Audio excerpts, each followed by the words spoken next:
All right, we are back. It's week 1 of college football. I'm next to my man, Radi Nabulsi from UGAsports.com. Radi, man, we're back. It's good to be back. Good to be back. Week 1, Georgia taking on UT Martin this upcoming weekend. We just had the first press conference with Kirby Smart. Is anything that you took away from it other than the fact that he respects this team like he does every other team in the country? He respects every team. I'm working up the courage one day to ask him, Coach, which team do you not respect? I'd love to hear that answer, but he'd never say it. Funny, all the questions were about injured Georgia players. Now, granted, sometimes the media focuses on that too much, but that is kind of where we are with this program right now, because you're not worried about Georgia losing to UT Martin. You're worried about who's going to be available to play. You want to see Carson Beck out there. You want to see Kendall Milton. You want to see, Lad McConkey. You want to see the stars, but you also want to see them healthy.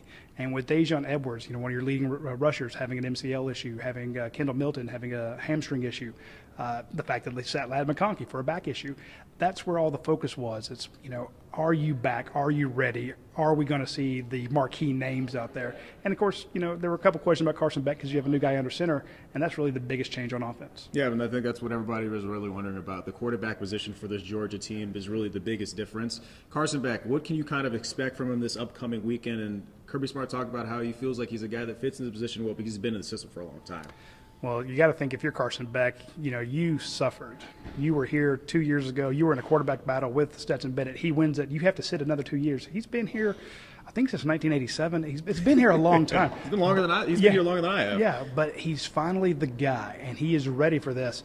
But by waiting, he has the same 3 interior offensive linemen that he had last year. So you're stout there. You've got Brock Bowers. You've got 19 you can throw to. You got Lad McConkey. You got the best wide receiver from Mississippi State. You have the best wide receiver from Missouri transferred in Dominic Lovett and Rod Thomas. So you're loaded, and that's before we can get to the running backs and the other tight ends you have on this team. So he's going to be able to run very smoothly. It's not a tough team that he's facing the first couple weeks, maybe the first 3 weeks. So I think we're going to see a very crisp, very strong-armed Carson Beck who's finally waited his time and will just pick his weapons. Do you think he's a guy that can do this job like he needs to in this position? Do you think that he's maybe just a product of the fact that the schedule is going to be really easy? Well, it's going to be both. I mean, not to cop out on that question there, but he's not going to be challenged for some time. Right. But we don't know what it'll be like when he's on the road at Auburn, when he's on the road at Tennessee. To me, the only weakness this team has, because there's hardly any on defense, but on offense, and not even a weakness, what's the question? What goes on between whoever the starting quarterback's ears when you are down double digits like they were twice to Ohio State? Right. Does Carson Beck, Gunnar Stockton, Brock Vandegrift, do they have what it takes to lead that team out of a hole? But they won't be in a hole for quite some time. Yeah, I agree. You mentioned that schedule. If at all. If at all, yeah, right. It's going to be quite a long time before they even really feel like they're challenged. UT Martin this upcoming weekend, a very different challenge in week 1 than it has in the last couple of years, where you can really get up for a big game against Oregon at the Benz, right? How does the team kind of get up for a game like this against UT Martin, other than the fact that it's just week 1? Because you're scared to death of Kirby Smart and Trey Scott and Todd Hartley and Mike Bobo yelling at you. Yeah, Will Muschamp back there. If you're a safety and you'll do your job, you got Coach Boone back there. So it's absolute tyrannical fear that you're trying to avoid. I'm just being facetious, but you haven't played in 9 months, but you've worked out. You're sick of hitting each other now, and everyone's questioned you. I mean, we saw there was a little ESPN bulletin board material, then picking Alabama to win the SEC. Right. So it comes down to, we spoke to Tyke Smith. Tyke Smith has 2 rings. But when was Tyke Smith a starter at Star? This is a guy, he doesn't have his ring. Carson Beck said the exact same thing. He says, I've won 2 titles, but I want to win one for me. Right. So that is where when they look out and you don't see Oregon and you don't see Clemson, you're like, okay, UT Martin, you're next. We have a standard to play to, and we're going to try to score 50. It's their chance to try and do it for themselves. Exactly. That's a very good point. I think my final question, or last couple of questions for you, Roddy, is let's make some predictions, right? It's week 1. We get a chance to see this team go through the year. Is this the team that can be the first ones to three-peat? Yes, it definitely. I actually predicted that in one of my columns at UGAsports.com. But here's the thing. It'd be so much easier to take the field. It's so hard. The wind is blowing at the top of this mountain. It is so hard for things to go right. I mean, if you go back to last year, Brock Bowers puts his hand down, leans forward to get a first down. You have a missed field goal. I mean, it could be one unconverted third down opportunity, right, one missed field goal that keeps you out of the championship. We saw that with Ohio State. So They are absolutely capable. They should, on paper, go back to back to back.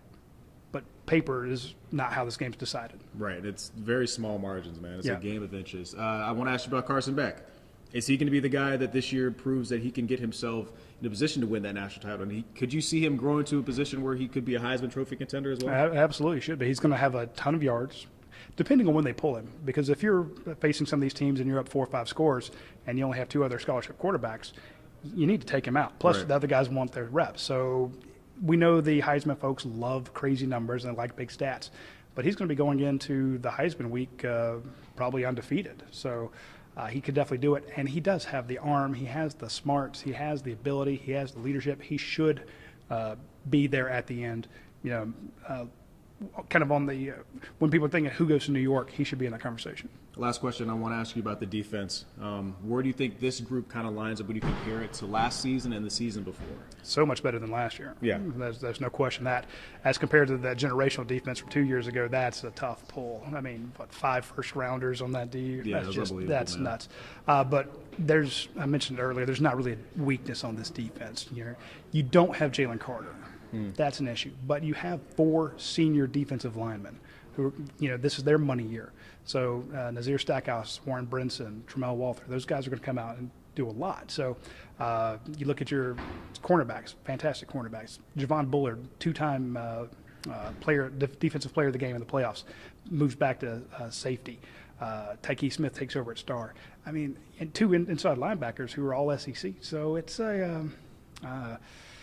they don't have the weakness in the secondary that last year's team. It was exposed against LSU. Yeah. Jaden Daniels went all over him. Is exposed against Ohio State. Kirby Smart spent all of last year worrying that someone was going to expose his secondary, and it happened at the end. That's why Right. you just don't know. But when you're up on teams and they have to throw, it's a lot easier. But when a team's coming at you balanced, it's a lot harder to defend them. That's not the issue this year. So this defense will be very tough to score on. So when you have to drive 75, 85 yards on this team, play after play, drive after drive, good luck. It's very exciting. Very exciting, man. We were back talking college football, and, I do think that's really interesting. You say this year's defense is better than last year's defense that won the national title. So all the cards are lining up to win it for a 3rd straight year. Absolutely. All right, week 1, UT Martin at Sanford Stadium this upcoming weekend. We'll see you guys there.